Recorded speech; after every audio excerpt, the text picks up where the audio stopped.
আসসালামু আলাইকুম। ইদানিং কতিপয় সচিব, অতিরিক্ত সচিব এবং দুদক কর্মকর্তাদের সিনসিয়ার অ্যাক্টিভিটি দেখে আশায় বুক বাঁধি। ভাবি, এভাবে যদি সব সেক্টরে সব কিছু এগিয়ে যেত, তাহলে দেশের আপামর জনগণের মধ্যে কতই না স্বস্তি ফিরে আসতো। অন্যদিকে অবলা ইলিশ ব্যাপারীদের ব্যবস্থাপনায় তেমন কোনো পদক্ষেপই দৃশ্যমান নয়।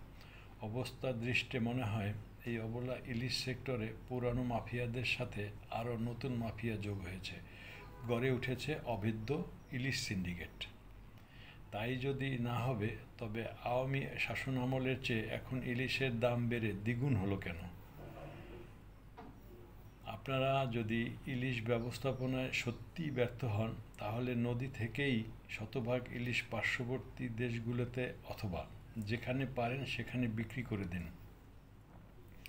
তাতে আর যাই হোক, আমাদের অন্তত বাজারে গিয়ে ইলিশ দেখে চোখ কসলাতে হবে না। এদেশের এদেশের অভাগা আর নির্বোধ জনগণ ২-১ বছরের মধ্যেই এই ইলিশ নামক মাছটির নাম ভুলে যাবে। আসুন আমরা প্রার্থনা করি, ইলিশীয় দুঃশাসন বন্ধ হোক, ইলিশ মাফিয়াতন্ত্র নিপাত যাক। ধন্যবাদ। ইলিশ বঞ্চিত জনগণ ভালো থাকুন, সুস্থ থাকুন। ধন্যবাদ।